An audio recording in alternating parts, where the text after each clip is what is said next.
Another webinar. My name is Ohiga K. Muturi and I'll be your host for this evening. Kama kawaida, tunashukuru Mungu we are here, all of us, and thank you for all who have chosen to join us through the course of this show since the beginning of the year. We've already passed our first quarter and we've survived pretty well. So thank you so much. Today I have a very special guest for you, somebody in the banking industry. Kwa wale wamelia, they've needed somebody to talk to them about how they can save, how they can bank, how they can optimize on the monies that they have. I believe we have the right person today. But before I go to him, I would like to say thank you to some of our sponsors, starting with Restream. Restream is a new platform we've been trying to use for the last, I think, a month. Courtesy of them, we've been able to do this on a regular basis. And we thank them for allowing us to try the system out. So please give us feedback on how you think the system looks like and feels like. We're looking forward to hearing from you. And without further ado, let me also thank Startinev, the ecosystem, innovations ecosystem enabler, the organization that has been with us since the beginning of this show. Also, Let's Create Africa, an entrepreneur support organization leveraging on PR, media, and communications. Thank you so much for being with us. KYR Africa, which is a civic and citizen education platform. Thank you for enabling us to do this. And last but not least, the Future of Work, which is also a partner and who are very keen on job creation within Africa. So without further ado, I would like to introduce our guest of honor today, Isaiah Munguti. Habari yako? Mzuri sana Bwana Wahiga. How are you? Very fine, thank you, sir. Thank you for joining us this evening, and great pleasure considering how busy your industry is. For those who don't know, Isaiah Munguti is the head of credit, SMEP, that's SMEP Microfinance Bank, PLC. He's an experienced and certified credit and management professional with wide experience and exposure in both commercial and microfinance banks. Isaiah, we see you have a vast knowledge and wide array in credit products, e.g. corporate, trade finance, treasury, Saccos, personal loans, SME microloans, mortgage, asset finance. Man, what don't you do, sir? Within the industry of finance, what don't you do? But before we even get there, please tell us your story. Who are you? What are you about, even minus the profession? What drives you as a person? Yes, sir. Thank you, Wahiga, for having me here in your wonderful forum. Let me say good afternoon to your viewers and followers and fans. You have a big fan base. Really a pleasure to be here. Thrilled to join you in this forum. I love it. Let's create Africa. And you're saying that we'd like to look for solutions to handle our own issues as Africans. And so we are happy to have that. And any little thing that we have, we can offer and can be of value. We are great to share and contribute. Yeah, so, those are my names. I've been in the banking world for a few years, not very many, and so managed to learn a few things. But besides that, I'm a husband to one wife. Nowadays you have to say whether it's female. Thank you, sir. Yeah, and I'm a father of two. I really, when I'm not at work, I look forward to spending time with them. I'm deliberate in parenting. I'm very deliberate in raising up a good family in Christian values because I'm a Christian myself. I'm also a believer. I have a passion for the work of ministry, and so I serve in the church in various capacities. And also, when it comes to other things apart from work, I'm passionate in creating capacity for people so that they can be able to understand what this banking is all about. How can they leverage on financials to achieve their goals. And so I found myself in a few forums where I've had to talk about lending, credit, and things like that outside my daily work in SMEP. And so, in a nutshell, that's who I am, a Kenyan. Unafurahia kuwa Mkenya. Okay. Nafurahi That, kuwa Mkenya. Mm. that is good to hear, and I hope it's not Mm. because of the position that you bear. But Not, no, no, no, no. All right. but Mm. tell us, what led Mm. you to the sector that you are in the first place? Why did you even consider getting into financing?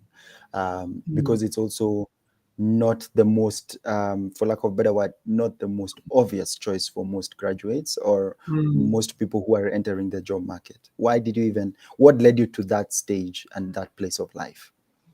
Oh, wow. That's a very good and personal question. Yeah. Back in my schooling, I had a desire really just to pursue business courses and uh, work in the line of finance all through from high school.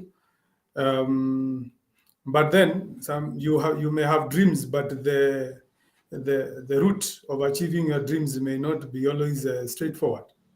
And so, as faced with have it, I didn't manage to go and pursue a business degree actually in the university. And so I ended up doing a Bachelor of Science, a degree, and which I did it with all of my passion.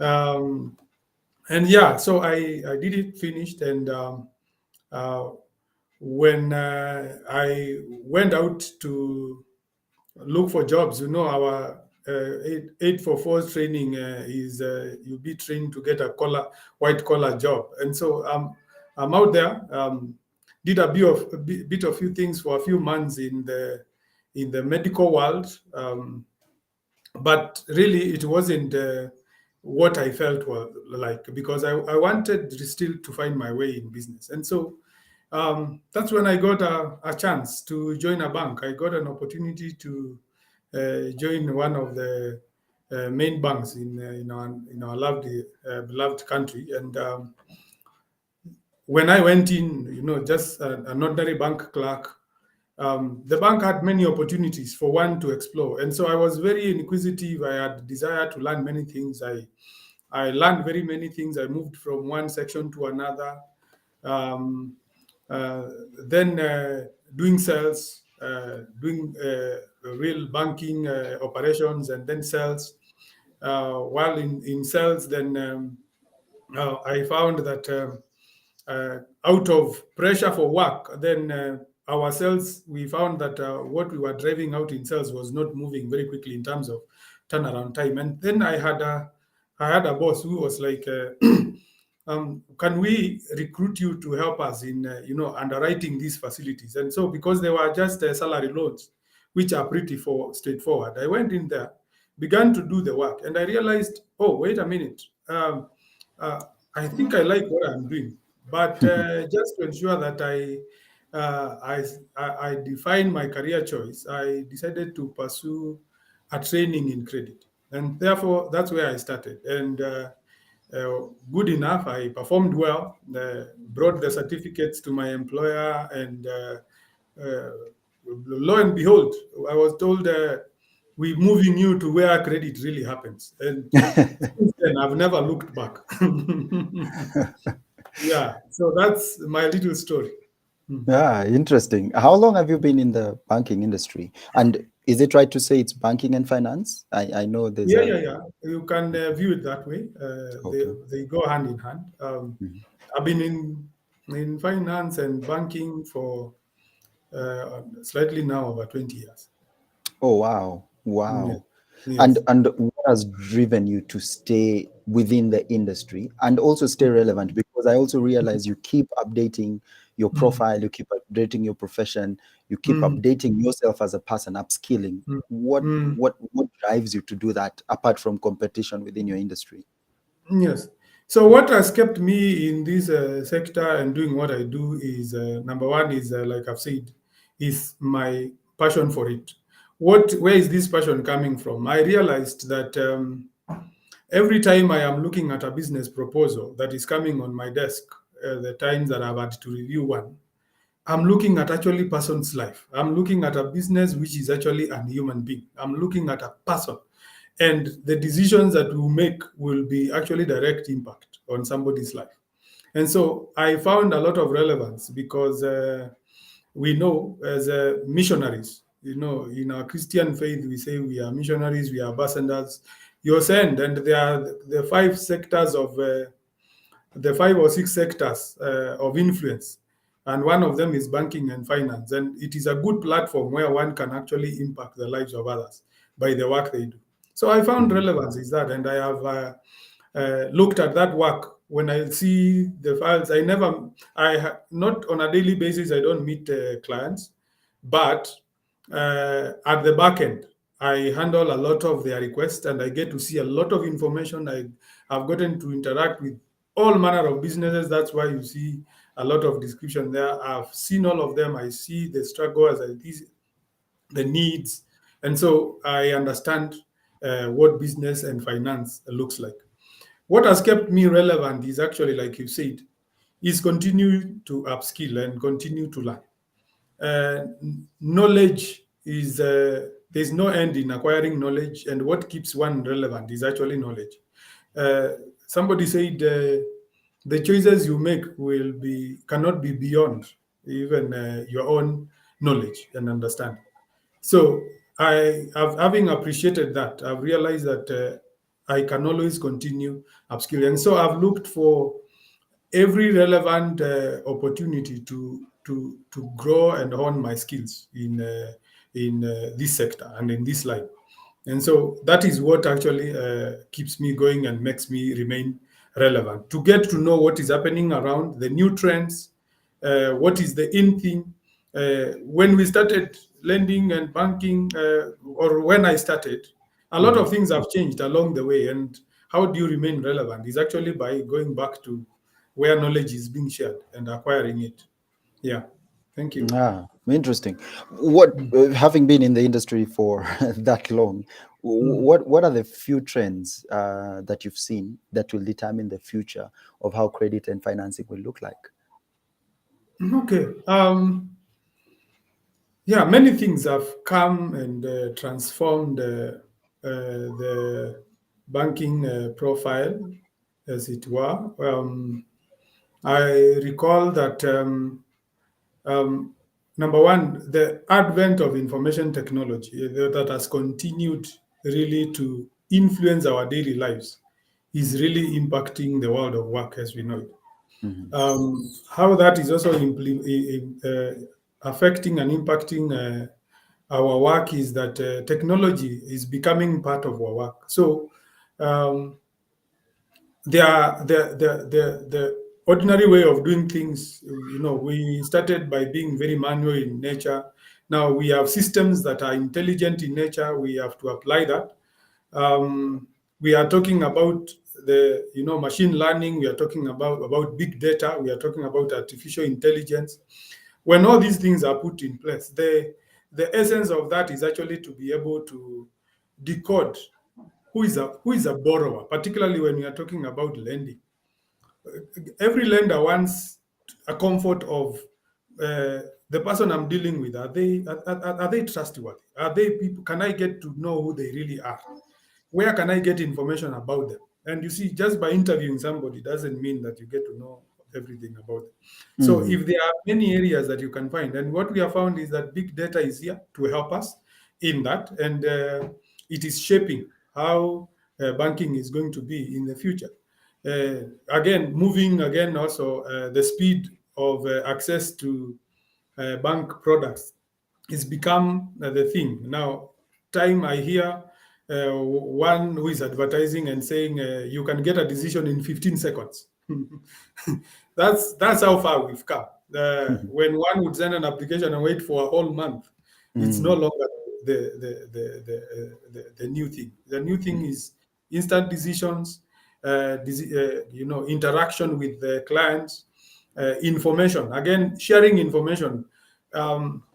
When at start, what I remember was when back then, for our viewers who are younger, uh, banks used to have black doors, black glass doors, and written with a plug hanging, written open. So when you enter, you'd be asked by the askari at the door, what do you want? We've seen that transition to open forum and even reducing the space so that you have customer interactions with bank staff. So that is the change that I've seen that will dictate how the future will be. A lot of automation, a lot of big data being analyzed and being able to know everybody, and therefore reducing the risk when you are dealing with borrowers. For information is now pretty available, and we are leaving digital footprint everywhere we are, everywhere we go. Interesting. Just Mm, to, I didn't want to get into it yet, but just because you've touched a very key uh, mm, aspect on trends, mm, how mm, exactly is SMEP Microfinance Bank leveraging on that, on the trend, on the new data, on information technology? Could you mm. could you please tell us a bit about that? Yeah, as an organization, we are working on improving our systems along as we go along, just to be in line with what is happening. We investment in automation is not cheap, and one challenge that we find with us in the microfinance area is capitalization challenges. And so we have the desire to really automate and be able to take advantage of big data and fast track our processes. But then the capital outlay becomes the barrier. But where we are able, like we've managed to automate some of our processes by linking with partners where we have no presence. We have linked. We, like for instance, our services can be accessed through agency banking. You don't need to come to our brick and mortar branch to access our services. You can just find any agent for SMEP out there and get all the services. We've partnered with a big bank like Cooperative Bank. Uh, our customers can walk into a banking hall for a Coop Bank and withdraw money from their account in SMEP. They can use the ATM, they can swipe their cards, they can use mobile banking. They can access in some there are some products that can be accessed. Our digital loans are accessible on an app on their phone. So those are some of the things that we are doing just to ensure that we are bringing technology closer. When it comes to data, we're looking for ways of getting clients to or support clients when they're interacting with us. I think we are the first microfinance bank to accept M-Pesa statements for, appraising loans when others are still insisting on having bank statements. Mm. So, and we have systems that we have developed and we partnered with others that can be able to analyze an M-Pesa statement, although of course with the authority of the client, and be able to pick the ability to pay from an M-Pesa statement, not just a manual computation. So those are some of the things that we are doing. Ah, interesting. I would like Mm. to know, in the with the advent of COVID-19, how Mm. have you as a person and the organization been Mm. affected in how you provide credit and financing to Kenyans? And what steps have you taken to support small businesses during that period and even till now? A very good question, Wahiga. Thank you. Definitely, COVID 19 had his own unprecedented uh, things that happened to people. Nobody was prepared for it, but behind every dark cloud, there is a silver lining. A lot of good things are now coming out, courtesy of that, because one thing is it has fast tracked the adoption of technology. were not having such forums before 2020. So you can see how quickly things can change. Here we are, and people can be able to meet online like this. Um, Personally, what I saw during COVID-19, a lot of things happened. One, a lot of people lost their jobs, which was a very unfortunate time. Businesses suffered. Business literally closed when we could not move and go and buy. And businesses have to keep on meeting their obligations.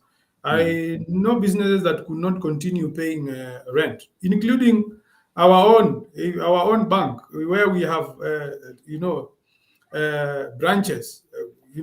How do you continue paying and there's no business that you're doing? So that affected a lot of people. And then that building where you are asking for concessions not to pay or to be considered for lower amounts to pay belongs to somebody's investment. So when you're actually saying it is hurting me, when not paying, you're also hurting another person. So it is a whole repetitive cycle. So a lot of business were affected. Um, and on lending, a lot of portfolios and many institutions in the finance world are still reeling from the effects of COVID, because portfolios were negatively impacted, payments were delayed, organizations were not able even to meet their financial goals and objectives. And as you look, if you could just begin to peruse through newspaper pages to see the financial statements being shared by all the microfinances, particularly in our sector, that are sharing already their financial statements, you will see that majority of them are struggling. They are still in the red in terms of profitability. They are loss making, and it is all related to COVID-19. So everybody was impacted. But you asked what we are doing to get out of it. Um, as a lender, we have to get you. We are very relational in nature. We have to understand our clients and our borrowers. And so, the things we've done. One, we know that the government really pushed down through the throats of banks for clients to be given a reprieve in terms of grace periods, moratoriums. Others were we were prevailed not to negatively list people with CRB. Those were government initiatives, and we complied. For most of our borrowers, we complied in doing that. So we offered grace periods, moratoriums. We did. Clients who came to us and said, you know what, my incomes levels have gone down. Would you reduce my installment? We would allow what we call a restructuring. Businesses that are coming back now and struggling then, and had little facilities that they were not able to pay, they come back and there is goodwill. We have been able to add more money in terms of top ups for them to get back to their feet. And then there are those who have felt, you know what, it is all gone. I'm not able to pay. Things are thick. Then we have had to sit on a round table and agree. How do we then get this sorted? And so we have entered in what we call negotiated settlements, where we see what is to be waived, how much is then could this person be able to pay. So discussions. That's what we have managed to do to support our valued clients during this difficult period we have come from. Interesting.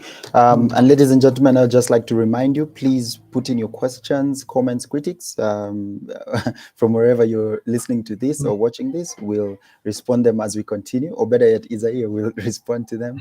Isaiah, another question just to add on to that. Now, tell us about SMEP Microfinance Bank. How exactly what exactly is it, minus it being a financial institution? How does it work with SMEs and MSMEs and people in business, young people in business? And I like that you've talked about even how you personally have to go through business proposals. But tell us about SMEP Microfinance Bank. Thank you, Higa. SMEP is a microfinance bank that is regulated by the Central Bank of Kenya. We are one of the top tier microfinance banks in the country. I think the top one that is locally owned by Kenyans. That's why we use it. We use PLC Okay. to assure Kenyans that we are totally Kenyan. Okay. So we are a public company because the shareholders is on the hands of individuals, and besides that, our original founder was NCCK, National Council of Churches of Kenya, still holding a majority stake in the business. And so, who is NCCK? NCCK is a conglomerate of, Protestant churches, and probably the church you attend is a shareholder in SMEP. You may not know. You may need to ask your parents and wonder. So we are a church. We say we are a church based organization. Our focus is actually number one as a mission, as a church mission. Ours is actually to impact the lives of Kenyans, particularly the low-income populations, with financial services and products that will transform their lives. That's what we usually say. So we have a high social agenda of supporting upcoming entrepreneurs, micro businesses. We don't like to look at them as small businesses. We call them micro businesses because they are growing, and they are budding businesses, and they have a future. We may be looking at a micro, but it is actually the one that will be a big company tomorrow. Yeah. So as a SMEP, our objective in the market is to reach out to the church. We are the banker of the church, and we serve Kenyans through the church in what we call the three C's, or four C's actually, to be precise. We go through the church as a body, as an organization. We support the church in its product, in its projects, acquisition of of property, financing schools that are run by churches. Just the church ecosystem is quite heavy, is quite loaded, and it has been ignored for the longest by many players in the market. So we look at the church, support its project, supports its putting up of sanctuaries and acquisition of tools and equipment, whatever the church requires. Then the second C, we call it the forces. The second C is clergy. For the longest, nobody was lending money to clergy and considering them as a viable clientele to be actually banked. So we provide financial solutions, our whole bouquet of financial solutions to the clergy. Number three is now we look at the congregation, and there everybody is in the congregation. We have all business people in all sectors of the economy in the congregation, and that's how we reach to them. And then the last one is through what we call capacity building. In the area we play, we know majority of our population in that level where we play have very little financial knowledge. And so our task is actually to create knowledge by training them, having organizing forums where we can share and disseminate information about financial literacy that can be of help for them in growing their businesses, so that when they interact with financial institutions, they are knowledgeable. Yeah, in a nutshell, that's what I would say about SMEP. Brilliant. Thank you very much. What are the most outstanding products, like 3 top products within your microfinance that focus on entrepreneurs, really? Okay. Focusing on entrepreneurs, we have business loans, Wahiga. We have business loans, and they begin from what we call unsecured to secured, for working capital, for capital expenditure, for acquiring assets. We have loans to support businesses in that aspect. We have asset finance loans, and asset finance is usually for motor vehicles. Majority of the time is usually for motor vehicles or movable equipment, maybe like for construction. And therefore, that is one of our key products that we offer to support SMEs, MSMEs. And then we have agribusiness loans for those in agriculture.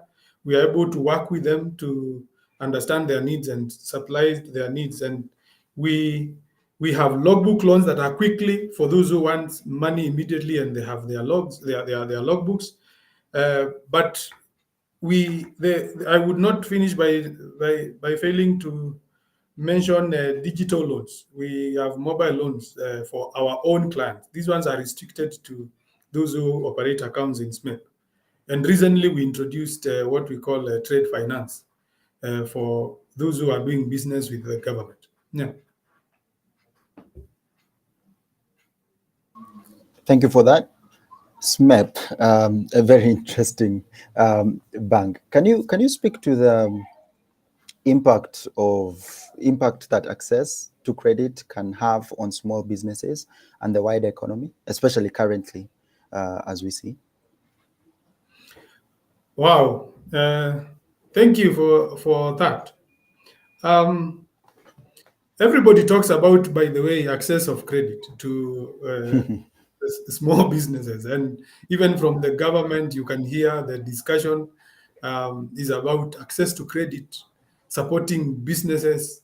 They call them in different names, Mama Mboga. Those who call them MSMEs and what have you. But really, why so much fuss about this category? I think it is uh, researchers have been shown and have been done and have shown that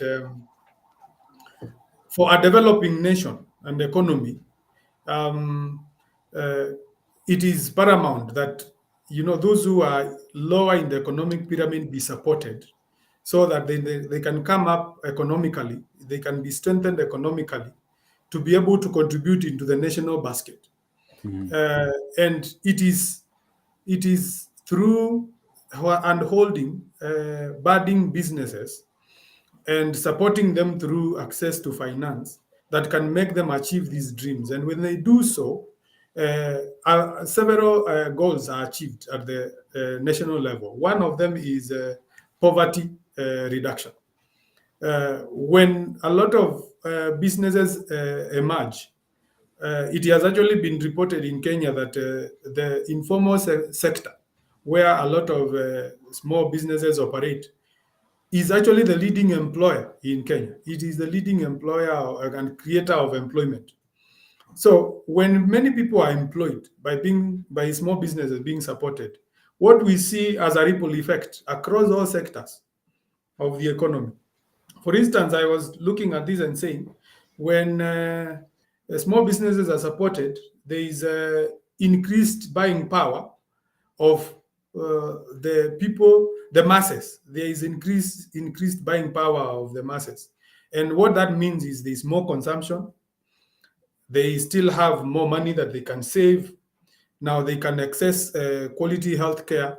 People can live longer. People can go to school. People can learn. And people can take advantage of investment opportunities in all sectors of the economy.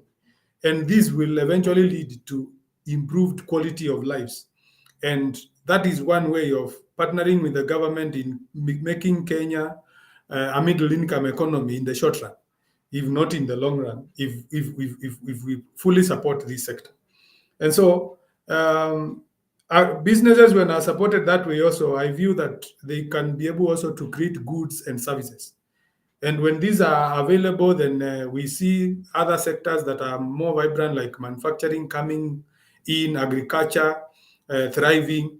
And at the end of it all, I think the government will be the last one laughing, because then everybody is paying tax, like we were saying earlier in our conversation. Yeah.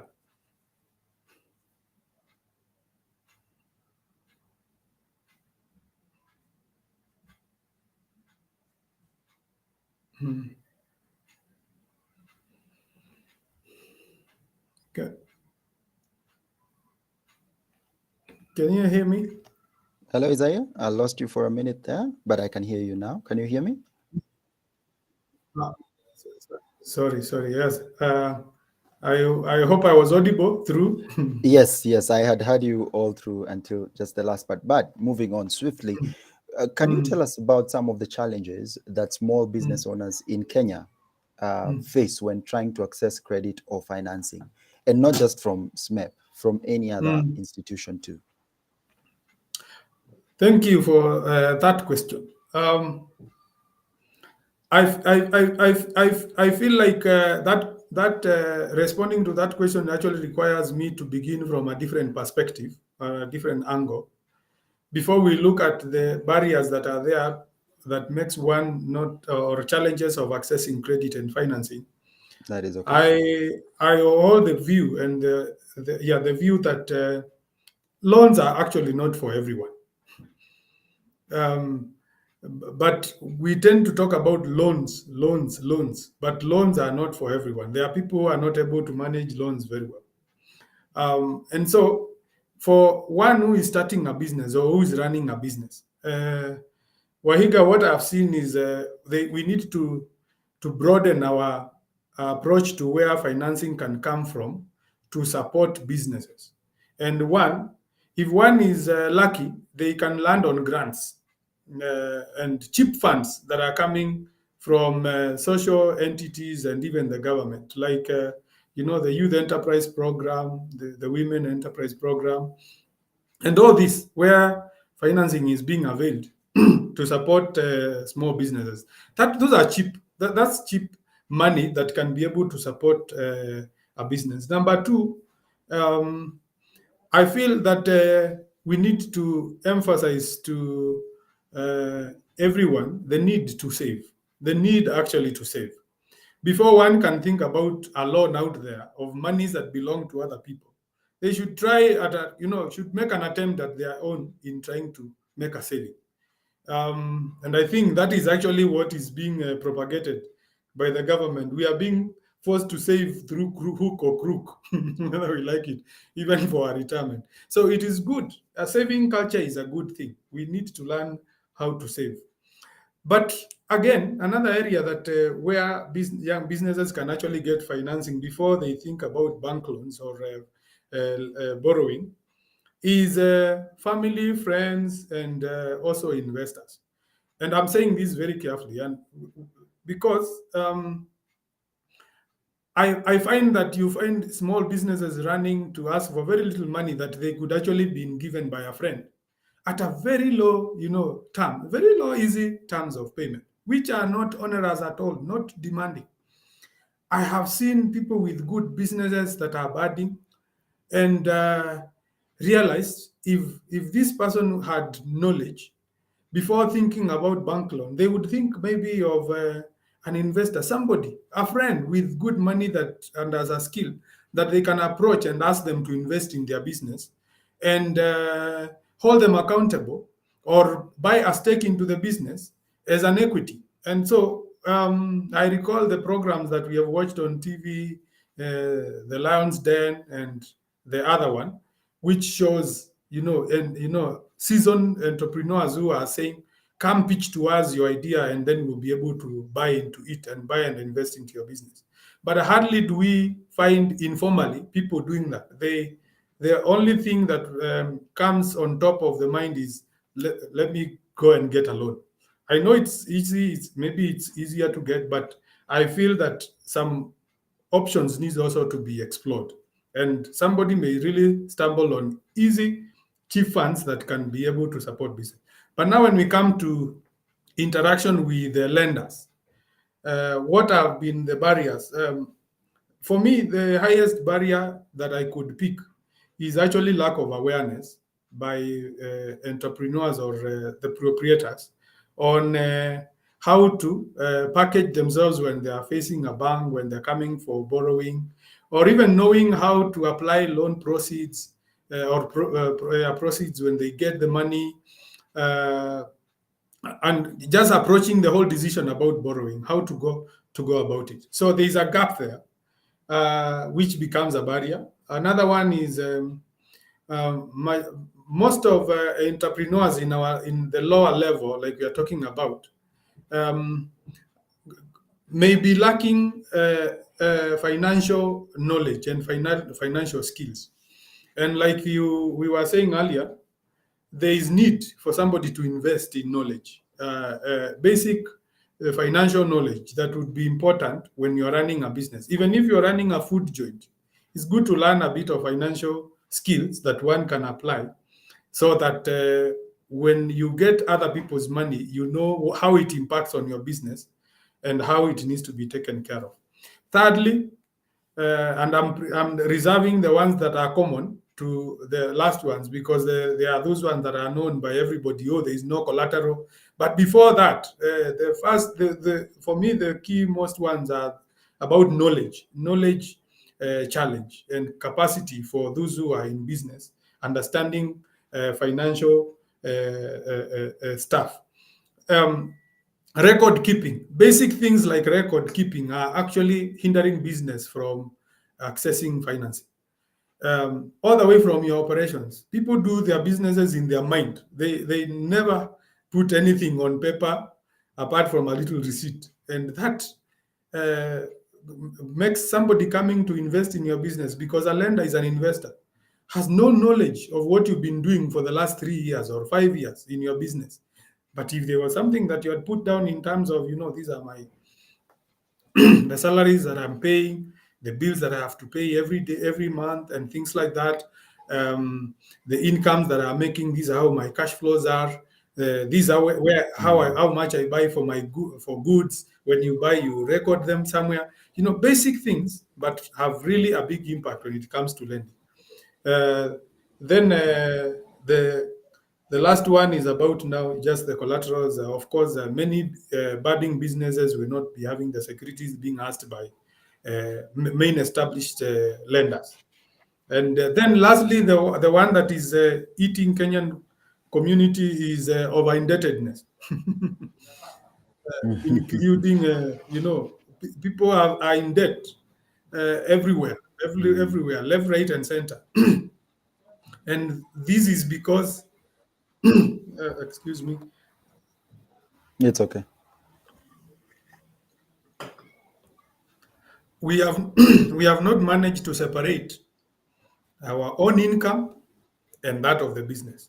So entrepreneurs tend to imagine that the money running in their business is theirs. And so the failure to separate what belongs to you, what belongs to the business, becomes a challenge and a barrier when one or a lender is evaluating you or evaluating a business for lending purposes. So indebtedness and that failure to separate, with collateral still being part of it. Yeah. Interesting. How would you say people need to, because it's one of the gaps you've mentioned, Mm. preparation and presenting yourself to the bank. Mm. How do you think small businesses or entrepreneurs can present themselves? Thank you. That's a very good question. Um, I am a champion and an advocate of a banking culture called relationship management or relationship building. What this means is,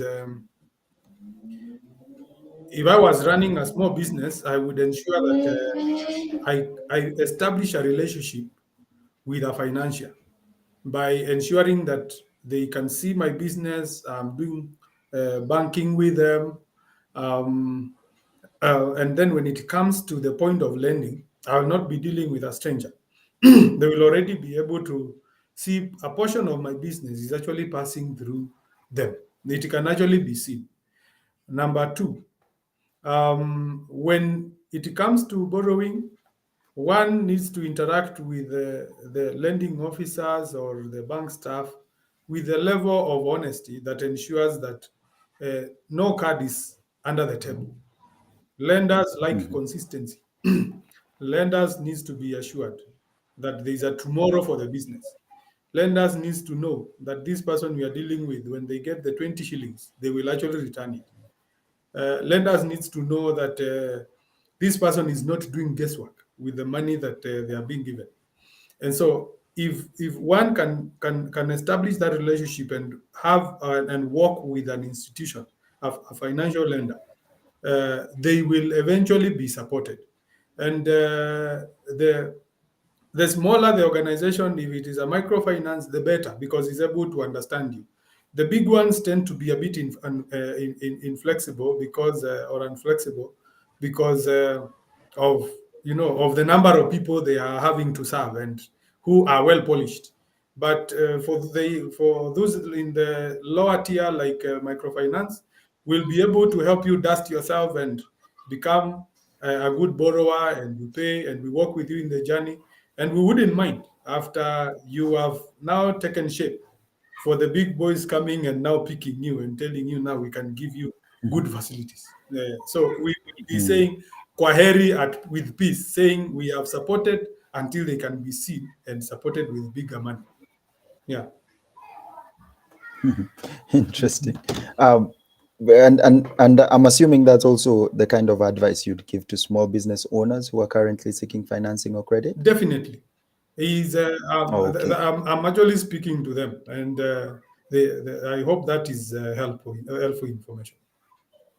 Yeah. Very, very much.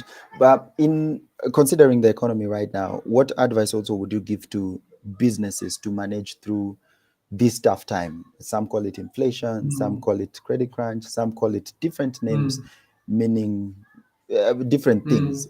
mm. How can you advise entrepreneurs and even, I believe, personal individuals to manage through the storm? You're excused. Sorry about that. Thank you, Wahiga. Times are hard at the moment, and everybody appreciates that. And interestingly, uh, times may not be hard for everyone. And I say that with a lot of caution, in that Hmm. it depends on the sector one is playing. If you find yourself in a sector that is suffering a lot at this particular moment, for instance, we know that anybody who is doing foreign business that has to deal with foreign exchange that is a very big headache for them. Anybody who is now into export trade, no, not export, but import trade, is having a headache. But then somebody who is actually doing an export, on the other hand, could be smiling because the rates are actually favoring them. So it depends on how you look at it. But by and large, in lean times of this nature, one tends to look for advice, financial advice, and yeah, that can actually be gotten from many financial institutions. One can actually seek, what can I do? Businesses that are actually dependent on one stream of income. When one is just doing a business with one stream of income, it is likely to be impacted when something happens. So we usually advocate for what we call business diversification. It is proper when someone has one or two or three sources of income. So not just one line of business entirely, because then if something goes wrong there, then you are completely stuck. So the advice we give is during this time, one needs to diversify their portfolios. You need to diversify, be in different kind of business, be on an, if um, you have a stall and you're selling, merchandise, uh, go online, consider a bit of agribusiness, something like that. When these lines are running, when one is actually suffering, another one can be of help. But when it is just a single Mhm. one, it becomes difficult if it is affected. So it is upon one to evaluate where they are, and also to look at opportunities, business opportunities that are coming in, that are favored by the times and taking advantage of. And I'm sure we are very innovative people out here doing a good job, particularly at Let's Create Africa. We have a lot of innovators, I'm sure. Yes, thank you for that mention. I Mm. see somebody saying hello. Oh, Isaiah, very nice. That's Crispus Mbogo. Thank you, Crispus, for that. Atieno says, this is great feedback and understanding how I can also manage my business and reach out to SMEP. I Mm. see Antoinette say, thank you Mm. very much for this conversation, Isaiah. Very good information. I have a question from Elijah who's asking, why should I come to SMEP Microfinance Bank out of all the other banks around? why is it a good choice for my small business? That's a very good question. Elijah, all that I've been speaking means you need to be with us. It's actually I, here pitching, saying, number one, I'm here to tell you about the good things and what you can do with your business. I think mm, that shows you the forums that we have. We are very forward looking, very willing to share information, join forums like of this nature, which share and disseminate information that can be of help to business people. We do not want you to come and find us behind the glass door. We want to meet you before you come. And that's why we are here telling you the best practices that we think are good for businesses. And so when you come to our site, you can be sure you'll be supported in this knowledge and getting to know and supported in your business. Now, the second thing is SMEP, I think so far, if I may say so myself, we are somewhat creative, innovative, flexible to work with any form of small business um, in supporting it to fly. Um, we are able to work with you, and we have products like I've said. We are able to give loans to people who have never even had interaction with us at all, and begin you with from little amount like 50,000. I don't know how much you'll be looking at 50,000 just to see how you will pay it, and you pay it back. You come back, and we graduate you. After 3 months, we can graduate you. After 6 months, we graduate you. We give you double, another one like that. So we grow with our customers, and we've seen success stories of people who say, I began with 50. I'm on my sixth cycle of almost 1 million shillings, and they have assets that you can look at. The originally they did not have an asset, and so we don't just give loans. We are not that kind of bank where you enter and you're just asking for loans. We will give you advice and tell you this business that you've been feeding with loans, how is it feeding you yourself as the owner? And I find that many business people don't pay themselves. Number two, they don't let the business impact their lives positively by you getting something that can motivate you to continue doing your business. If you do not have a vehicle when you are starting your business, and this business of yours has gotten loans 3 4 times, shouldn't this business also change for you to have some convenience to drive to work so that you can get motivated? You're saying that car came from my business. Uh, should it also not push you to and find yourself having a roof over your head? You're saying that business generated a house for me or a plot for me. Things like that. We find a tendency of entrepreneurs wanting to say, let me invest in my business, invest in my business, invest in my business. Plowback, plowback. Plowback is good, but it needs also to impact on your life as an entrepreneur. How is it changing you so that it can motivate you to continue running the business when you know the benefits of it? Yeah. brilliant. Thank you for that. I see another person, Esther. Esther, she's asking, so I walk into your bank today. I've been running my business for the last 6 years. What will you be looking at before I even think about taking a loan? Awesome. Thank you for that question. You will be inviting us to come and see your business. We be wishing to start a relationship with you.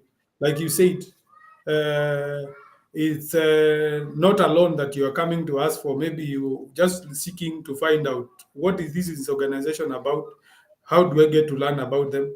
When you walk to us, we will come to your business, assess it, tell you what we think you can benefit from our own bank by the services that we have, because we know it we know what we have.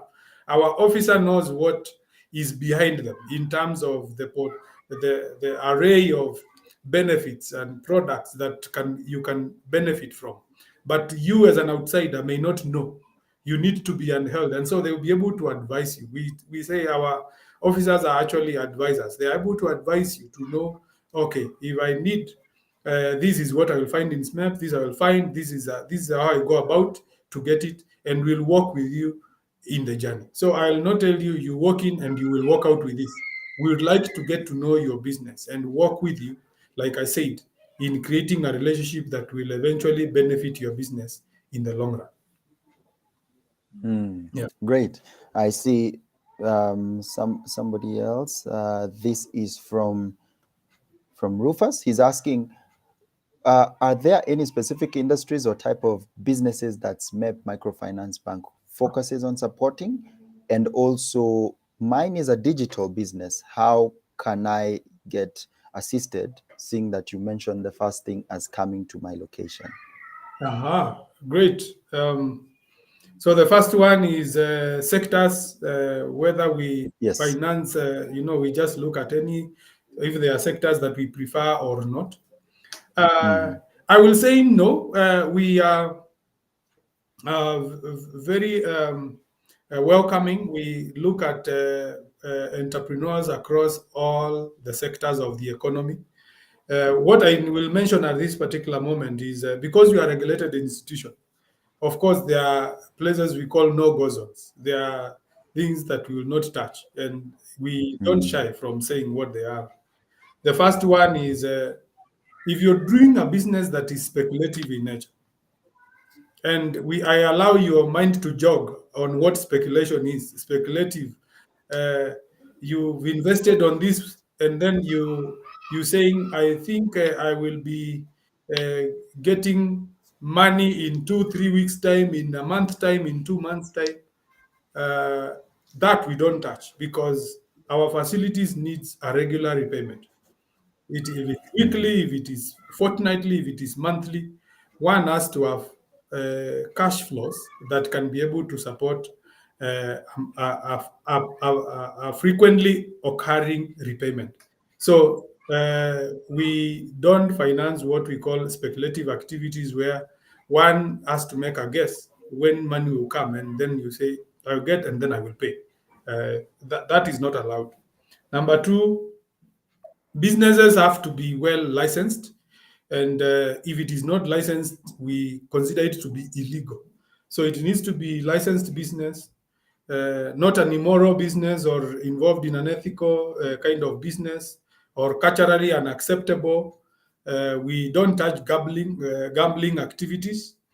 If it is a startup, we'd like your business, before it matures to the point where we can give money, to have existed for at least a year. And we have good reasons for that. Research has it out there that many startups don't live to their fifth birthday. And so we would like to work with you in the journey and not burden you with a loan when you've just started a business. Like when I was saying earlier, sources of business finance are the alternative ones. I would not advocate for somebody wishing to start their business with a loan. It is burdensome. It has many requirements, and one would rather walk the journey with friends and savings, so that then when they're coming for a loan, then they can actually handle it. We do not deal with people, customers with who have background or record that might harm our reputation. So if somebody is listed in, with corruption, money laundering, terrorism, we try to keep off. And then currently, everybody is talking about protecting Mother Earth, and so any business that is really not friendly to the environment, water, land, sea, air, we will be advising of to them to begin to shift their business to one that is eco-friendly.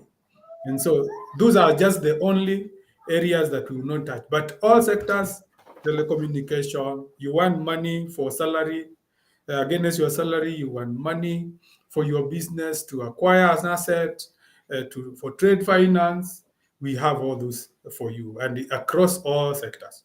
Now, when it comes to digital, the one who has talked about digital, yeah, that's a business. Like I said, um, one thing that businesses or financials require is confidence of who they are dealing with, and knowing that the business is viable. Viability of business is number one. Is show us, does your business have products? What do you sell? uh, do you make income? Show us that income. Where is it coming from? How do you get your customers? You know, the basic things. We call them in our training. We call them the 7 P's of marketing. We apply them even in assessment. We look at your products, your pricing, the place, the people, the processes. When we are convinced those ones are there, and then you also show us if it's online. I don't know whether if it is marketing you're talking about, digital marketing, like let's create Africa, for instance. It has no stock and we have no space. One can operate remotely nowadays, even in a private space. That is what we want to come and see, because then we know we want to have a relationship, knowing where we can find it. So it's not coming to look for stock. He's coming to know where do you operate from and what do you require Mm. to operate your business. And as long as it can generate cash flows, regular cash flows, don't worry about whether you are doing it alone. If you stand on the road and you can do business alone standing, we will assess you on the road and we'll know your business and fund it. Thank you for that, sir. Any last comments as we bring this to an end? Hello, sir. Can you hear me? Hello, Isaiah. Can you hear me? Yes, I can hear you. Yes, I'm asking any last words as we come to an end. Okay. I think I want to appreciate everyone who joined us and thank you for the opportunity. Wahiga, you are doing a good job with Let's Create Africa. Thank you, I sir. believe that, like I've said, the informal sector or the small businesses that we are talking about needs to be supported. The future of this nation is in that area. Mm. And as lenders in this space, we operate for you. We open our doors to serve uh, clients like you. So if you stay out there and you don't come to us, we are not achieving our purpose. Again, we do this to support you so that you can write a good story. We are Christians, number one, and on a mission. And so the money we give ourselves, we say we are prayed for it to be a blessing, so that when we give you, it goes and changes your life. We will work with you in your business. And like the advice we have given, lending and borrowing is good, but one needs to approach it carefully. Number one, if it can be delayed for a small business, the better. And one can look for other options that are available and are cheap by either running through savings. And I did mention about our wonderful savings opportunities that we have in SMEP. We are running one of the best savings scheme. We are calling the 52-week savings challenge, where we are asking people just to join. We put you in a cohort of groups that can help you to continue savings, and you saving on a weekly basis an amount which we increment or you double every day, and you are working every week, and you are working at the end of the 52 weeks, which amount to a year. You are working to a certain figure and amount which you can actually do invest, or you can meet your personal needs like school fees. We have actually said, like, for instance, pregnancy is not an emergency.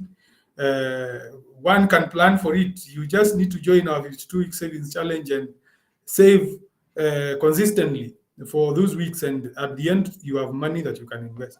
So SMEP is where you need to be, and we are grateful that for the opportunity to share who we are here, and we'll be willing to share more should you come through our doors. At least you know someone from SMEP. Thank you very much. Actually, thank you for that. How, if they needed to reach out to you or your team, how can they do so as we end this? We are our website is open.